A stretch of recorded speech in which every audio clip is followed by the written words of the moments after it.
Hey folks, Big Deano here again, this time looking at Datongs' answer to Premium Colour Vegeta in their original Colour Vegeta bootleg.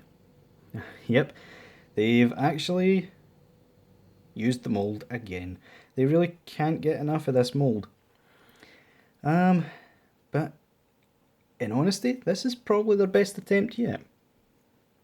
But yeah, I'll take a quick look at the box, although we don't really need to because it's the exact same box as they always use, just the normal Super Saiyan box with Datong logo, Chinese writing, Vegeta down there, who now bears very little resemblance to the actual figure, Vegeta there, rubbish in the bottom, and Final Flash, which is in English, bizarrely. Nothing else here is apart from Big Bang attacking Kakarot. Yeah. Anyway, accessory wise, he's just your average Vegeta. Apologies. My other phone is sitting there and someone's decided to text in the middle of the damn night. Anyway, really. Right, ignoring that. Sorry about that, folks. Let's see. So, hands-wise, comes with the usual Vegeta stuff. 2 splayed open key blast hands, full focus. Yep.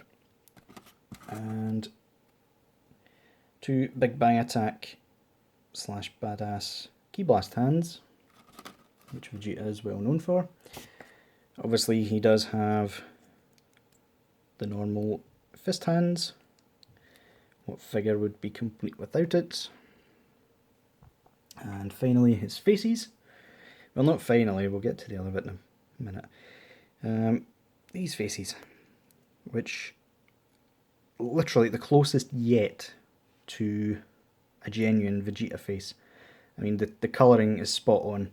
In fact, I'd actually say the colouring is better on some of these faces than on the real one, because the real one suffered a bit from sunburn. Yes, literally the only difference is that it doesn't have the white tips. I don't know why they're still not putting the white tips on, maybe they don't have that kind of paint in the factory. And the final face is his smirking face. Kind of a Vegeta without a smirk. Yeah. The final accessory, which technically didn't come with the figure, I managed to get this guy in a double pack deal, which the seller didn't actually realise he was giving it for the same price. But there you go. He comes with this bizarrely elongated stand. Yeah, you take a look, I still have the Scouter Vegeta on handy. You extend that up. There we go. Move that up a wee bit. That's a normal arm or leg, whatever one you want to call it. This one is massively oversized. I think it might actually be taken from one of their older ones. The ones we usually get now are called Stage Act 4s. I think this one might be a Stage Act 3 or 2. Came in this bizarrely massive packaging as well. It's got Gundams on the front and bizarrely something that bears no resemblance to the actual stand. The back just has the instructions, I would assume. And yeah, action based 2. I have a feeling that means it's a Stage Act 2. And bizarrely, action beasts. I don't know if that's a deliberate misspelling or not, but I have a feeling you can find these in stores in China all over the place, since it's the type of packaging that makes me think that. Anyway, yeah, just before we go on to Vegeta, I just want to show you, unlike the Stage Act 4s, this one actually does separate in multiple places. So, I mean, some of them are quite tight, but if you wanted to, you could just have it that size and put that on there instead. I'm not sure. There's probably a reason why it's an older model. I have a feeling these sort of peg holes didn't last very long. I can already see some stress marks. But yeah, decent big massive stand. If you want them really flying high, it's definitely a decent stand to use. Don't know how long it'll last, but there you go. Let's finally get onto Vegeta himself. Unfortunately, there's no trunks to go with him this time. Jax though hasn't yet released another head. And frankly, I don't want to show the original Trunks Jaxdo head because I don't have the face. And it wouldn't make for a good review. But yeah, anyway. The figure, height-wise, if I can find my tape measure, he's the same as every other Vegeta. Clocking in at about 6 inches to the tip of his hair, about 15 centimetres. And in terms of the hands, as per always, oh dear. Yeah, don't know if you can see that. The actual peg has snapped inside the hand. Yeah, brilliant Datong. That's really good quality, guys. I was originally quite liking this guy, but not anymore. Yeah, so much for their premium quality. Anyway, let's see if we can get this one off without it snapping in two. Come on, pop on, please. There we go. Right. I know it's a bit counterproductive.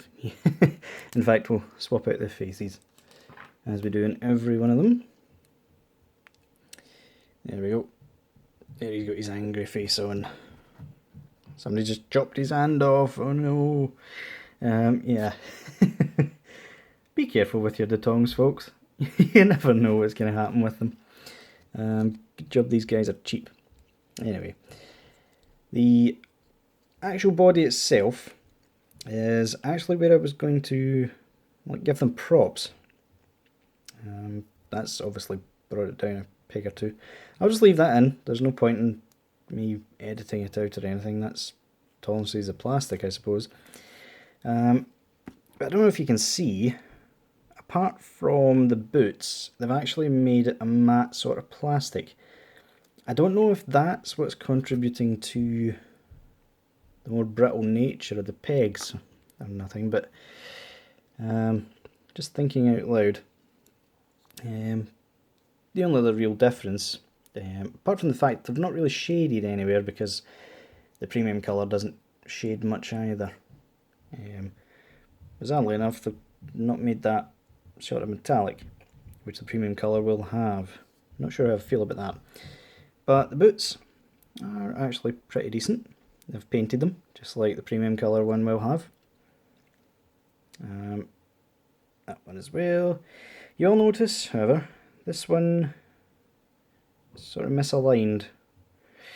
I actually have a sneaky suspicion, that this is for this side.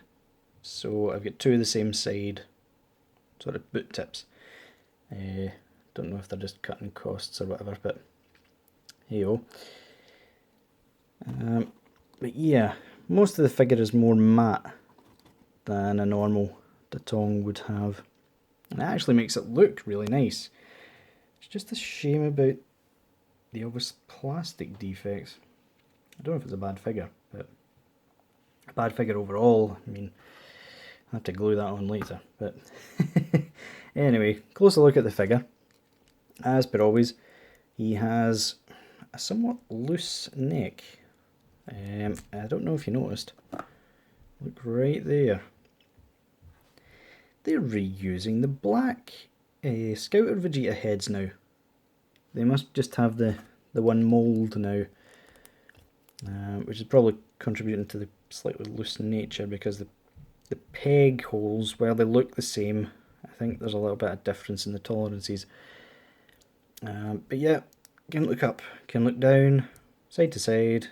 Here's Adam's apple, sort of hinders it a little bit, as per always. His arms can go up actually pretty far. They're very tight. I didn't have to do anything to tighten them this time.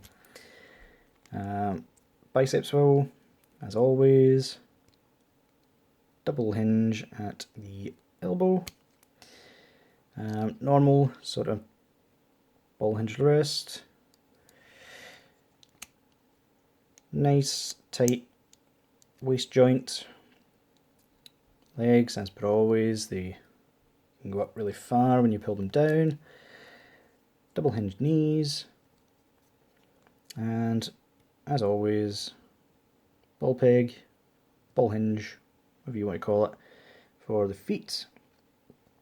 And toe articulation. So yeah.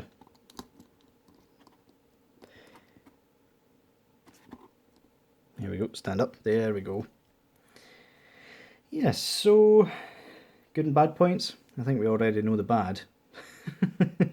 I mean, you've seen I wasn't being ham-fisted or anything with it. It just broke of its own tolerances, I suppose, which is a shame, because this is probably the best type of figure they've actually made so far in terms of colour.